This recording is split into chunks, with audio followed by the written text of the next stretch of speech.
Olá a todos, aqui é o Paulo. Estou fazendo uma breve resenha aqui desse livro da editora Clock Tower do HP Lovecraft, que é o Secret League, que ele escreveu na época quando era escritor fantasma, né? E são 3 contos. O livro aí são de 152 páginas. Tem papel pólen 80 gramas. Eu gosto muito desse papel amarelado, ele não cansa a visão, né, da gente. E são 3 contos, como eu falei para vocês, e uma carta, né, que ele escreve para Zealia Bishop, acho que é assim que se fala, falando do seu amor ali pela escrita, né, que ele considera praticamente quase como um sacerdócio, o tanto que ele é apaixonado pela escrita. Você tem o expediente, você tem uma introdução, né, que se chama Ig, o País das Serpentes, né, que é do Daniel, feito pelo Daniel e Dutra, né. Achei bem interessante aqui essa introdução, que ele faz uma contextualização desse período dele como escritor fantasma, né, e como que desenvolveu e o pensamento do Lovecraft quando escreveu os 3 contos, né. E os contos, eles são, vamos pegar aqui a introdução, são 3, que é a colina, né, a colina, vamos pegar aqui, é a colina, a maldição de Ike e vindo dos tempos, né. A colina, ele entra parece que é o primeiro conto que ele fala sobre as sociedades extraterrestres, né, as sociedades que explorou melhor na Montanha da Loucura e na Sombra do Vindo do Tempo, se eu não me engano.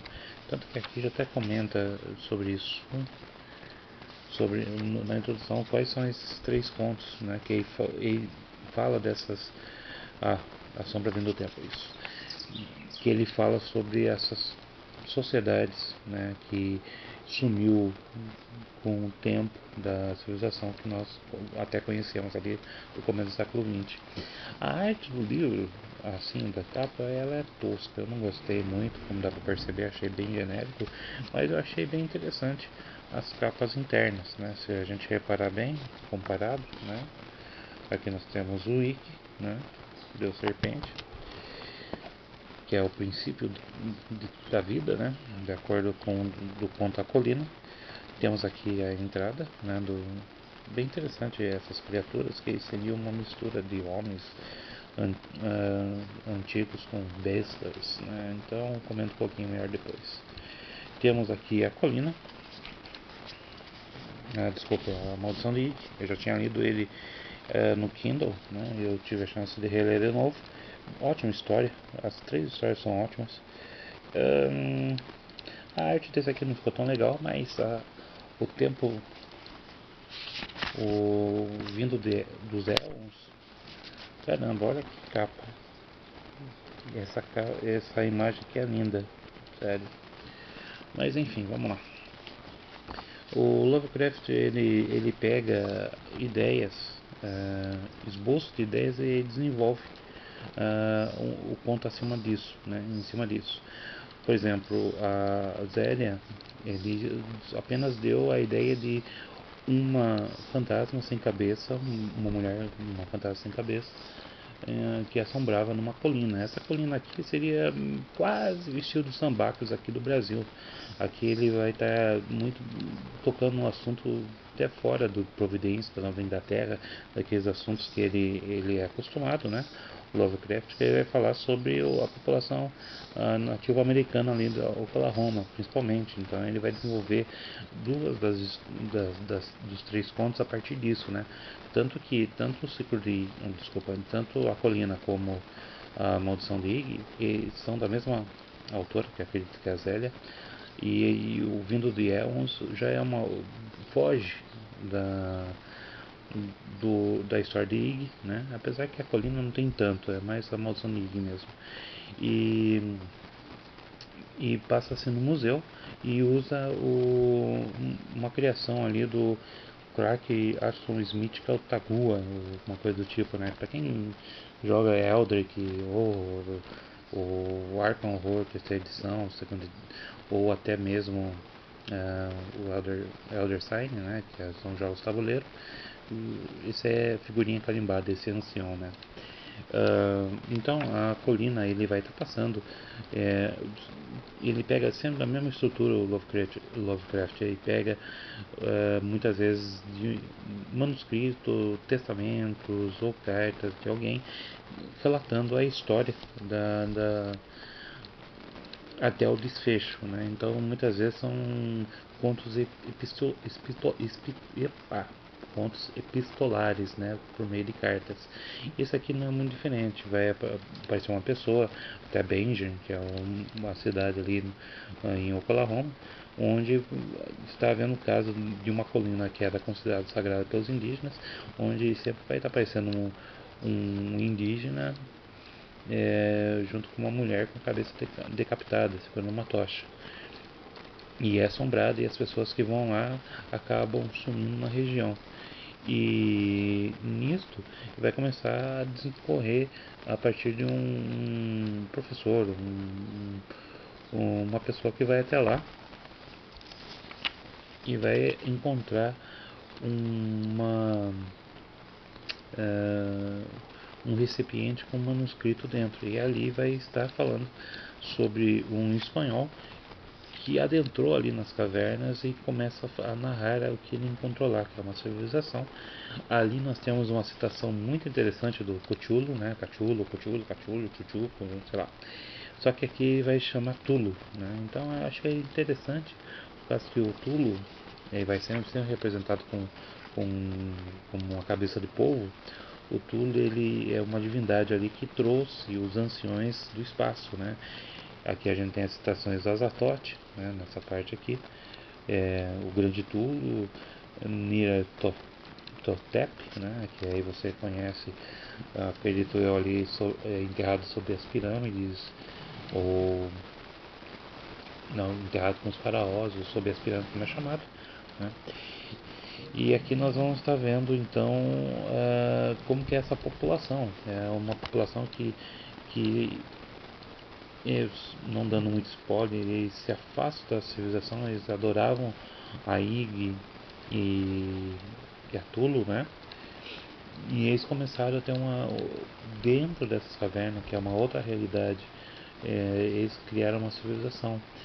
E o interessante é que essa civilização ela consegue alcançar o seu auge tecnológico, e eles ficam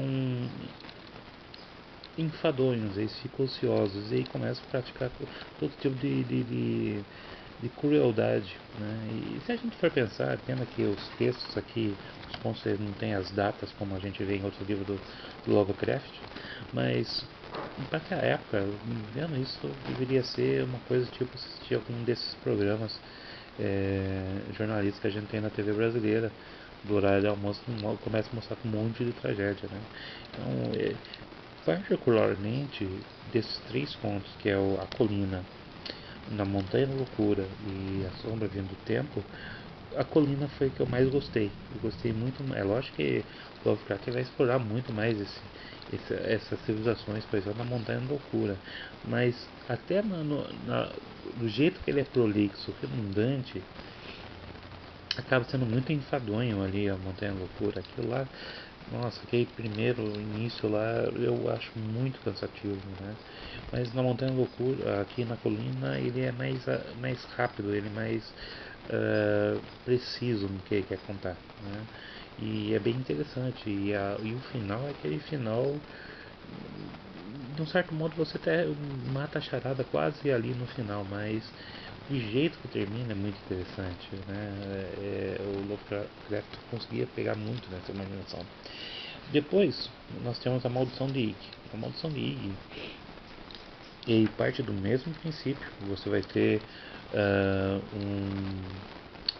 acho que é um psicólogo, ele vai ter um asilo onde tem uma mulher que que e já mostra logo no começo, né, teoricamente ali, que ela começa a sofrer a maldição de Ig, que é se transformar numa serpente, né? É, só que depois aí ele vai estar conversando com o diretor do asilo, né? E ele vai estar contando toda a história desde quando ela com o marido chegaram de Oklahoma na expansão americana, no qual as terras eram dadas só tomar posse, né? O contato que tinha com a cultura indígena, que eu acho que é o Ishita, se não me engano. O interessante que desse com a colina é que você vai ter personagens que aparecem na colina vão aparecer aqui mais novos. Então, tecnicamente, essa história seria a primeira e a outra seria a segunda, né? Os locais, alguns personagens vão estar aparecendo lá na colina. Só que a gente pode entender como easter eggs aqui, né? Mas os primeiros que até então. Só que aquela história da colina, ele não se foca em Ig na realidade, e sim nessa civilização que eu comentei para vocês. Agora, aqui ele já fala sobre a maldição de Ig, e aqui nós temos um conto de um terror psicológico mesmo, ferrado. É um conto visceral, né? Eu acho que até mais de muitos que o Lovecraft escreveu com o próprio nome. Aqui a gente vê a degradação da pessoa no momento que você tem a questão dessa maldição do Ig. O que acontece é que o marido dessa mulher, acontece lá em 1900, um pouco antes de 1905, né? O marido dessa mulher, não sei se eu consigo pegar o nome aqui, Alker, o nome dele, ele tinha um pavor tremendo de cobras e na região acreditava-se, de acordo com os indígenas ali, que se você matasse alguma dessas crias do Ig, você ia se transformar em serpentes, né? E a Audrey, ela faz a besteira, vamos dizer assim, de tentar poupar o marido de ter visto um ninho de cascavéis e matá-los com a espingarda, batendo neles até morrer. E ele fica alucinado a partir daí. Então, desde então, eles vão se instalar na região que eles vão estar morando, vão estar fazendo amizades ali com os outros colonos. E ele vai começar a ter contato com a cultura Ishita, que vai estar falando sobre a questão de Ig, sobre os feitiços para espantar o Ig. Então você vai estar tendo muito isso. Mas ao mesmo tempo ele entra numa paranoia que vai acabar afetando a própria mulher e você vai vendo uma degradação nisso. É uma coisa visceral o final dele também. E eu acho que é um conto mais perturbador. E o interessante é que é o segundo livro, conto dele, não é o primeiro, mas é o segundo conto dele que eu vejo as mulheres mais como protagonista, né? É, e é o que é uma coisa bem interessante nesse conto. Aí nós temos o que eu achei o melhor, pelo menos na minha opinião, que é a Vinda de Elrond, né?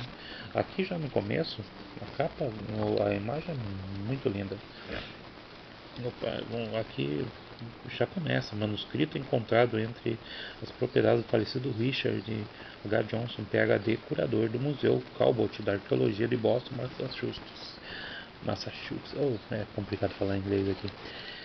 Mas enfim, aqui é tudo o relato baseado nesses manuscritos desta pessoa que acabou morrendo, que aí começa a falar sobre uma múmia, não uma múmia egípcia, mas sobre uma múmia estilo asteca. O Lovecraft quis trabalhar muito mais nesses contos, mais a cultura latina, de um certo modo.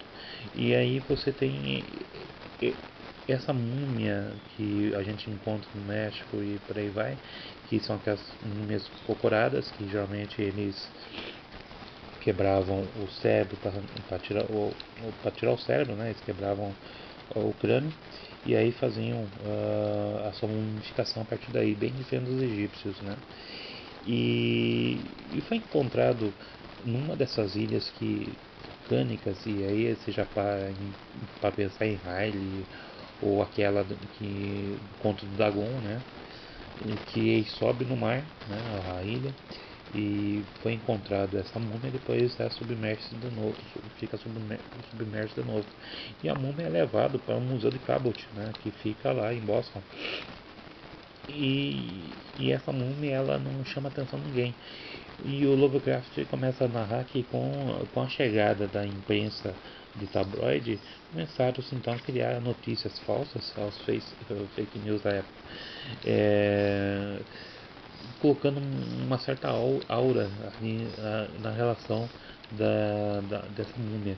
O interessante é que, de acordo com o conto do Lovecraft, a partir desse manuscrito, que ele já está morto, e logo aqui também você percebe, nota do testamentário, que está logo na segunda página, mostra que todo mundo que estava junto na autópsia do corpo, que acontece no final, já está tudo morto. Eles foram todos assassinados ou sumidos, então não é spoiler nem nada do tipo. Você vai estar vendo como dessa civilização, dessa ilha que foi encontrada, você tinha uma outra casta de pessoas que era baseada em feiticeiros ou coisa do gênero, que eles vão tentar enfrentar o Tarachute, né? Essa criatura aí que o Clark Ashton Smith criou, né? E que ele utiliza. Que é uma divindade para eles, mas uma divindade opressora. O interessante é que essa múmia, então, no maior ponto vai começar a chamar tanta atenção que até os adoradores dessa, vamos dizer assim, criatura e tal, vão querer ter contato com a múmia. E vai acontecer algumas coisas que vai finalizar ali com a morte de duas pessoas, pelo menos. Isso aí já está no começo do livro. Só que você tem um desenrolar, você começa a ver de acordo com os manuscritos desse doutor, quando ele começa a contar sobre os livros de ocultismo, ele começa a trabalhar isso no texto, falando sobre essa civilização. O interessante é que o Lovecraft ele vai começar a usar criações que o Howard, né, o criador do Conan, usou, né, para um livro do estilo Necronomicon, né, e ele usa como se fosse uma fonte primária para desenvolver essa sociedade. E a própria múmia, ele tem uma coisa bem tenebrosa nela, bem tétrica nela, então eu nem vou falar muito para vocês lerem. E os três pontos, eles são ótimos, os três pontos eles são ótimos. Na minha opinião, o Vindo de Elrond é o melhor, eu adorei ele. A construção que ele fez, as referências que ele faz de outros autores para colocar ali na criação dele, achei fantástico. E o final, penso que já está tudo certo, especificado no começo, essa viagem ao longo das descobertas desse doutor, né, chega a ser uma coisa bem arrepiante. E no final, não sei se dá pra ver aqui, é a carta de Lovecraft a Zélia Bishop, que foi amiga e contratou ele para ser o escritor fantasma dela. Ele começa a falar sobre o amor que ele tinha pela escrita, pela história, e começa a tentar classificar os vários tipos de escritores, e ele mostra ali a sua paixão pela escrita, pela letra, né? Então eu achei até comovente, bem emotivo ali esse tipo dessa carta, né? E de um certo modo incentivando ela a escrever. Bom, a propósito, se você quer ler uma nova história que é praticamente minha, leia A Maldição de Carta HP a Clark Ashton Smith. Esse aqui foi um erro, porque aqui está na parte introdutória, uma carta de 1929, só que aqui não é a Clark Ashton Smith que fala sobre isso, mas sim a outra. Infelizmente eu marquei aqui. Enfim, vale a pena ler se você é fã do Lovecraft. Tá bem salgadinho o preço, eu acho, para 3 contos, mas as histórias são ótimas, né? Vale a pena. Então é isso, espero que vocês tenham gostado. É a primeira vez que eu faço um tipo de resenha dessa, né? Depois, bom, curtam aí.